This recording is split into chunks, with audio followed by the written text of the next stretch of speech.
अस्सलाम वालेकुम guys, welcome back to my channel. तो पिछले 1-1.5 साल से मैंने गार्डनिंग स्टार्ट किया और इनका मैंने बड़ी शिद्दत से इंतज़ार किया। बीज मैंने कई बार डाली, लेकिन कहते हैं ना कि अगर अल्लाह नहीं चाहा तो आप कुछ नहीं हासिल कर सकते। तो वैसे मामूली सा ये कद्दू है, लेकिन आज जो इसको पाने के बाद मुझे खुशी हुई ना, मैं आपसे एक्सप्लेन ही नहीं कर सकती हूँ। क्योंकि कई बार हम इसमें हारे और कहीं ना कहीं नाउम्मीद भी हो जा रहे थे कि ऐसी क्या कमी है जो हम इसको नहीं उगा पा रहे हैं। लेकिन अल्लाह की मर्ज़ी के बगैर और जब तक उसका वक्त नहीं आता उसके बगैर आप कुछ भी हासिल नहीं कर सकते हैं। तो सारे सीड मैंने डाला और जो भी डाला वो अल्लाह के हुक्म से निकला, लेकिन हम इसमें कामयाब नहीं हो पा रहे थे। लेकिन इतना प्यारा और इतना खूबसूरत ये कद्दू अल्लाह ने मुझे दिया है ना तोहफे में, कि जो मैंने इंतज़ार किया था ना वो सब वसूल हो गया। तो बहुत मामूली सा आपको लग रहा होगा कि ये कद्दू ही तो है, और मार्केट में सिर्फ 40 रुपये किलो मिलता है। लेकिन जो आप घर में सब्जियां उगाते हैं ना उसकी बात बहुत अलग होती है और उसका टेस्ट भी बहुत अलग होता है। और ये कद्दू बहुत इंतज़ार के बाद आया है और इतनी खुशी हो रही थी ना कि मेरे पास अल्फाज ही नहीं है अल्लाह का शुक्र अदा करने के लिए। तो अल्हम्दुलिल्लाह यहाँ पर ये तकरीबन 1 केजी का है ये, और दिखने में आपको छोटा लग रहा होगा लेकिन थोड़ा सा भारी है। तो 1 सितंबर को जब मैंने टेरेस गार्डन का अपडेट दिया था तो छोटा सा था ये, इसके साथ एक और भी था वो बड़ा था और वो ड्रॉप हो गया, लेकिन ये बच गया। तो खैर ऊपर से तो ये बहुत प्यारा लग रहा है, लेकिन इसको अंदर से कट करके देखना है तो अल्हम्दुलिल्लाह जितना खूबसूरत ऊपर से दिख रहा था उससे कहीं ज़्यादा प्यारा अंदर से ही है। तो मुझे डर था कि कहीं ऐसा ना हो कि ये जो है बड़ा करने के चक्कर में अंदर से ख़राब हो जाए, इसलिए मैंने इसको पहले ही तोड़ लिया। तो यहाँ पर छोटी छोटी लौकी भी लग रही है, तो लौकी भी हम अपने गार्डन से लिए हैं, लेकिन कद्दू फर्स्ट टाइम मिल रहा है। एक बार छोटा सा निकला था, उसको बड़ा करने के चक्कर में मैंने काफ़ी टाइम उसको छोड़ दिया, और फिर जब मैंने उसको हार्वेस्ट करके कट किया तो वो अंदर से सड़ा हुआ था। तो इसलिए आज कद्दू की मिलने की जो खुशी है ना उसको मैं आपसे बयान नहीं कर सकती हूँ। और यहाँ पर मूली का कोई जवाब नहीं, अल्हम्दुलिल्लाह बहुत प्यारी प्यारी यहाँ पर पत्ती निकली हुई है। तो वैसे ये गमले का जो लेंथ है ना वो छोटा है, मूली आपको थोड़े गहरे गमले में लगाना चाहिए। तो बहुत यहाँ पे घनी हो गई है, और जब भी आप इस तरीके से मूली वगैरह लगाइए तो थोड़ा सा दूर दूर लगाइए ताकि मूली अच्छे साइज़ की मिले। तो यहाँ पे नेनुआ भी निकल चुका है, और ये है इस सीज़न का पहला बैगन। तो खैर पहले मिशन में अल्हम्दुलिल्लाह कामयाबी मिली, और ये है दूसरा मिशन। और ये मेरे गार्डन का पहला स्वीट कॉर्न है, और इसको तोड़ के अंदर से इसका हाल कैसा है उसको हम देखने के लिए बहुत ज़्यादा एक्साइटेड थे। तो इसके एक एक परत को अल्लाह ने इतनी बेहतरीन तरीके से स्वीट कॉर्न के ऊपर लगाया है ना कि आप सोच भी नहीं सकते हैं। और इसको तोड़ते हुए मैं यही सोच रही थी कि जब एक स्वीट कॉर्न को अल्लाह ने इतने बेहतरीन तरीके से कवर अप किया है, तो आप सोचिए कि हम और आप जो इस्लाम की शहज़ादी हैं उनका मर्तबा अल्लाह की नज़रों में कितना ज़्यादा बड़ा होगा। तो अपने आप को कवर करके बाहर निकलिए, क्योंकि उसी में आपकी और हमारी भलाई है। तो ये देखिए जी, जैसे इसको मैंने ओपन किया ना हम थोड़ा सा नाउम्मीद हुए, और यहाँ पर सिर्फ एक दाना था, लेकिन ये अल्हम्दुलिल्लाह बहुत ज़्यादा मीठा था। तो मुझे समझ नहीं आ रहा था कि इसके साथ कमी क्या है। मुझे ऐसा लगा देख के कि शायद इसमें कोई दाने निकलेंगे ही नहीं, लेकिन एक दाना देखा मैंने तो मुझे लगा कि शायद इसमें और बनता। लेकिन तकरीबन मुझे लग रहा है कि 1 महीने से ज़्यादा का टाइम हो गया इसको बने हुए, और इसको मैंने लगाया था जुलाई के फर्स्ट वीक में। तो लेकिन अभी ये रेडी नहीं हुआ है।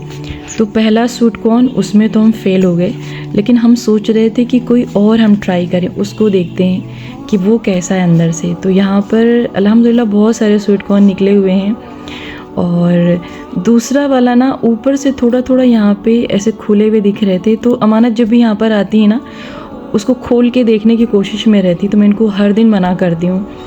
तो फ़िलहाल इसमें आप देख सकते हैं कि कुछ दाने निकले हुए हैं। तो जब मैंने इसको तोड़ा ना, तो कहीं ना कहीं जो मेरी नाउम्मीदी थी ना वो दूर हुई कि शायद मैंने उसको टाइम से पहले ही तोड़ लिया। तो पहली बार है, अभी इतना ज़्यादा पता नहीं है, तो इसको अमानत जल्दी जल्दी से तोड़ रही थी। और आप देख सकते हैं कि इसमें भी पूरी तरीके से भी दाने नहीं निकले हैं, लेकिन जो भी निकले हैं ना वो बहुत ज़्यादा बड़े साइज़ के दिख रहे हैं। और हम दोनों बहुत ज़्यादा एक्साइटेड थे कि इसको कौन खाएगा। तो खैर हम लोगों ने इसको 20 से डिवाइड कर लिया और बहुत अच्छा यहाँ पे दाना निकला हुआ है और अभी थोड़ी थोड़ी दूर पे निकला है। तो अगर इसको हम और टाइम देते ना तो ये अच्छे से निकलता।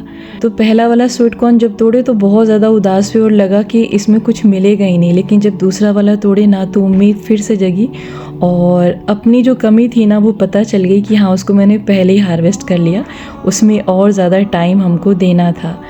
तो ज़िंदगी है, हार और जीत लगी रहेगी, लेकिन आपको हर चीज़ को ना टाइम देना पड़ेगा, क्योंकि टाइम से पहले आप चाहे जितना जल्दी कर लेना वो पूरी हो नहीं पाएगी, क्योंकि हर चीज़ को प्रॉपर टाइम चाहिए होता है।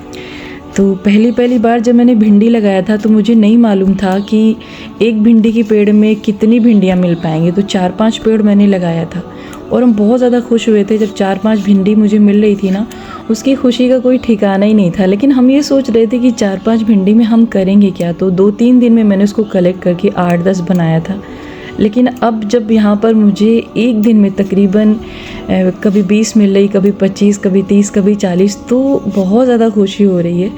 तो आप ना ज़िंदगी में कर कर के सीखते हैं और कभी हार नहीं मानना है आपको। कोई भी फील्ड हो आपका, आप वहाँ पे जितनी बार गिरेंगे ना उतनी बार आप कुछ नया सीखेंगे। तो गिरिए, बार बार गिरिए, लेकिन गिर के उठ के खड़े होइए। वहाँ से आपको गिव अप नहीं करना है, वहाँ से आपको एक नया कुछ सीखने को मिलेगा। और जितनी बार आप गलतियाँ करेंगे ना उतनी बार आप कुछ नया सीखेंगे। तो बहुत सारा यहाँ पे मुझे एक्सपीरियंस हुआ है इन 1-1.5 साल में और बहुत कुछ मैंने सीखा यहाँ से, अल्हम्दुलिल्लाह। तो खैर जी, सब्जियाँ मुझे मिल चुकी है और हम ऊपर से नीचे आ चुके हैं। तकरीबन 1-1.5 घंटा लग गया था मुझे वहाँ पे, क्योंकि मुझे पानी भी देना था और बहुत कड़ी धूप हो जाती है इस वक्त। तो छोटी छोटी चीज़ों के मिलने की जो खुशी होती है ना उसकी बात ही अलग होती है। और मेरा दिल बिल्कुल बच्चों जैसा अल्लाह ने बनाया है और मैं छोटी छोटी चीज़ों पे बहुत ज़्यादा खुश होती हूँ और बहुत अल्लाह का शुक्र अदा करती हूँ। और आपसे भी यही कहूँगी कि ज़िंदगी में जो भी नेमतें आपको मिलती हैं ना, छोटी हों बड़ी हों, वो मायने नहीं रखती, लेकिन एक एक नेमत पे आपको अल्लाह का करोड़ों बार शुक्र अदा करना है। क्योंकि जितनी बार आप शुक्र अदा करेंगे ना अल्लाह को बहुत ज़्यादा पसंद आएगा और आपकी ज़िंदगी में सिर्फ बरकतें ही बरकतें अल्लाह अता करेगा। तो खैर जी, बड़ी मेहनत के साथ मैंने यहाँ पे अपना गार्डन तैयार किया और हर दिन मैं घंटों यहाँ पर मेहनत करती हूँ, लेकिन अल्लाह का भरपूर साथ भी होता है। और फिर जब रिज़ल्ट इस तरीके से आता है ना तो बहुत खुशी होती है और बहुत सुकून मिलता है। और ये जो खुशी और सुकून मुझे मेरे टेरेस पे मिल रहा है ना, वो हम कहीं ख़रीद नहीं सकते थे। ये तो मार्केट में जाते हैं, सब्ज़ी ख़रीदते हैं, फल भी ख़रीदते हैं, लेकिन ये जो अल्लाह आपके सामने उगा रहा है ना, उसका कोई जवाब नहीं। और उसकी जो नेमतें बरस रही हैं ना, उसका बहुत ज़्यादा शुक्र है। तो अल्लाह कहता है कि जब मैं नेमतें बरसाऊँ ना तो उस पर इतराना नहीं है। तो आपको भी जब ज़िंदगी में कोई कामयाबी मिले ना तो बस शुक्र अदा करिए, इतराइए नहीं, क्योंकि अल्लाह को इतराना बिल्कुल नहीं पसंद है। तो खैर, साथ ही साथ हम यहाँ पर जो भी पैसे इन्वेस्ट किए उसका भी हिसाब किताब करते रहते हैं और मेरी कोशिश है कि वहाँ से मुझे ज़्यादा से ज़्यादा हार्वेस्ट मिले। क्योंकि जो पैसा आप किसी काम में लगाते हैं ना, जब वो रिटर्न होके मिलता है ना तो तभी कमाल होता है। क्योंकि फिर आपकी जो उसमें मेहनत लगी होती है, जो भी पैसे खर्च हुए होते हैं ना, वो सब वसूल हो जाता है। तो मैं कोशिश करती हूँ कि हर मंथ मुझे वहाँ पे कोई खर्च ना करना पड़े। और अभी सिर्फ हम पानी देते हैं, बाकी जो भी हमारे किचन से छिलके निकलते हैं सब्ज़ी और फल के, उसको हम देते हैं। और अल्हम्दुलिल्लाह हिसाब किताब में भी हम थोड़ा सा आगे ही हैं, क्योंकि हिसाब किताब रखना बहुत ज़्यादा मुझे पसंद है। और अल्हम्दुलिल्लाह मेरे वालिद साहब भी बिल्कुल ऐसे ही थे, उनको हिसाब किताब करना बहुत पसंद था और हर एक चीज़ को नोट डाउन करके रखते थे, कहाँ कितना खर्च हुआ है, कहाँ कितना खर्च करना है। छोटी छोटी चीज़ों की वो फ़िक्र करते, उसकी कदर करते, उसकी इज़्ज़त करते। और मेरी बहन भी बिल्कुल ऐसी ही थी। यानी दोनों बंदे मेरे घर के ऐसे थे ना, जिनको हर एक चीज़ की बहुत ज़्यादा कदर थी, छोटी छोटी चीज़ की इज़्ज़त करते थे वो। और ऐसे इंसान बहुत कम आपको मिलेंगे, लेकिन ऐसे इंसान बहुत ज़्यादा मेहनती होते हैं और अल्लाह की नज़रों में भी बहुत मकबूल होते हैं, क्योंकि जो इंसान छोटी छोटी चीज़ों की इज़्ज़त और कदर करता है ना, अल्लाह उसकी इज़्ज़त और कदर करता है। और अल्हम्दुलिल्लाह मेरे पापा के अंदर एक और आदत थी कि वो अपने हर काम को ना खुद करना पसंद करते थे। नौकर चाकर इन सब चीज़ों का उनको कभी शौक़ रहा ही नहीं, और ये वाली जो आदत है ना, वो भी अल्लाह ने मेरे अंदर रखी है। तो माँ बाप का असर पड़ता है। और मैंने आपसे पहले भी बताया कि मेरे फ़ादर की जो आदतें थी वो मेरे अंदर ज़्यादा हैं। तो हर काम को जब आप अपने हाथों से करते हैं ना, तो सबसे पहली बात तो ये कि आपको इत्मीनान रहता है कि उसको आप कर रहे हैं, बेहतरीन तरीके से करेंगे। और अगर आपको नहीं भी आता है ना, तो करते करते आप एक दिन सीख लेते हैं और उसमें माहिर बन जाते हैं। तो यहाँ पर हम चावल धुल रहे थे, इसका पानी बड़े कमाल का है। और जितना भी आप यहाँ पे किचन में सब्ज़ी धुलते हैं या दाल धुलते हैं, चावल धुलते हैं, ये आपके पेड़ों के लिए ना अमृत है। इसके पानी को बिल्कुल भी नहीं फेंकिए और इसको कलेक्ट करके रखिए। जो भी आपका दिन भर में खाना बनता है, जो भी पानी निकलता है ना, आप ऐसे लाके अपने गमलों में डालिए और रिज़ल्ट इतना बेहतरीन आएगा ना कि आप देख के हैरान रह जाएंगे। तो ये जो गमले में आपको दिख रहा है ना, ये मैं अपने मामू के घर से लेकर आई थी। उनकी बहू ने इसकी कटिंग मुझे दिया था, तो थोड़ा सा मैं लेकर आई थी और अल्हम्दुलिल्लाह भी पूरे गमले में ये निकल चुका है। तो मेरी कोशिश है कि जितने भी गमले मेरे यहाँ पर हैं ना, सबके बीच में मैं थोड़ा थोड़ा सा लगा दूँ। तो मेरे पापा के घर पे था, लेकिन मैंने इतना नोटिस नहीं किया था। लेकिन जब मैं वहाँ गई ना, तो वहाँ पर मेरी भाभी ने मुझको दिया, यानी कि मेरे मामू की बहू ने मुझे दिया। और साथ ही साथ ये वाली कटिंग भी मुझे दिया था, जिसको कि मैंने आपको बताया था कि ये जो शुगर पेशेंट होते हैं, उसकी लीफ जब इसको लेते हैं गर्म पानी के साथ, तो उनका शुगर कंट्रोल में रहता है। तो उसकी भी कटिंग जो है अल्हम्दुलिल्लाह लग गई है। और जब ये बड़ा हो जाएगा ना, तो इसको इंशाल्लाह हम और लोगों तक ज़रूर पहुंचाएंगे। तो जो भी आपके पास पेड़ है इस तरीके से जिसकी कटिंग लग जाती है ना, तो दूसरों तक उसको ज़रूर पहुंचाइए। ये इसका फ्लावर आप देख सकते हैं। तो मेरी कोशिश है कि मैं अपने जो भी लॉन में जितने भी गमले हैं ना, सबके बीच में लगाऊं, ताकि सब एकदम हरे भरे और ख़ूबसूरत दिखें। तो ये गुलाब की कटिंग मैंने लगाई थी, वो भी अल्हम्दुलिल्लाह लग गई है। और ये रबड़ का प्लांट है। तो कल शाम को पापा की गली से मैं वापस लौट रही थी, तो वहाँ पर ना मुझे ये दिखा, तो थोड़ा सा मैंने इसकी कटिंग ले ली है। तो इंशाल्लाह इसकी कटिंग जो है लग जाएगी। और अगर ये लग गया ना, तो इसको भी हम लोगों को गिफ्ट करेंगे। तो इसी तरीके से आपके पास जो पेड़ है उसको आप दूसरों को बांटिए, और किसी और के घर में आप कोई पेड़ देखते हैं ना, तो वहाँ से आप अपने लिए भी ले आइए। तो फ्री का अगर पेड़ मिल रहा है तो लेने में कोई बुराई नहीं है। और अगर आपके पास एक्स्ट्रा पेड़ है इस तरीके से, तो आप लोगों को दे भी सकते हैं, क्योंकि उसमें आपको सिर्फ सवाब ही मिलेगा। तो अभी भी आपके पास टाइम है, यानी कि सितंबर के महीने तक आप कटिंग लगा सकते हैं। तो आपके आसपास कहीं भी कोई भी पेड़ ऐसा दिख रहा है जहां आपको लगता है कि इसकी कटिंग लग सकती है, तो ज़रूर उसको जो है कट करिए और लगाइए अपने घर में। तो ये जो आपके किचन में अंडे के छिलके होते हैं ना, ये भी पेड़ के लिए बड़े कमाल के होते हैं। तो सच कहूँ ना, तो किचन में मुझे ऐसा लगता है कि हर एक चीज़ ऐसी है जो कहीं ना कहीं आपकी गार्डनिंग के लिए यूज़फुल है। तो अंडों के छिलके में ना कैल्शियम बहुत होता है, और आपके पेड़ पौधों के लिए ये भी बहुत ज़्यादा जो है मुफीद होता है।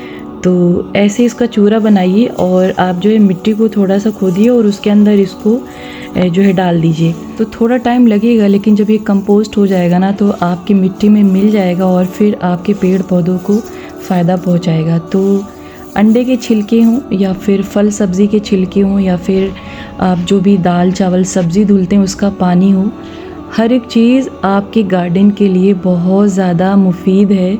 और आई थिंक ये सारी चीज़ें एकदम फ्री की हैं, कुछ भी आपको इसमें नहीं करना है। फ्री का फर्टिलाइज़र आपको मिलेगा, सब्ज़ी दाल चावल जो भी धुलते हैं उसका पानी फ्री का मिलेगा आपको, उसको डालिए और सारे छिलकों को कलेक्ट करिए, उसको आप मिट्टी के अंदर सिर्फ दबा के रख दीजिए, सब कंपोस्ट हो जाएगा और बेहतरीन रिज़ल्ट आपको मिलेगा।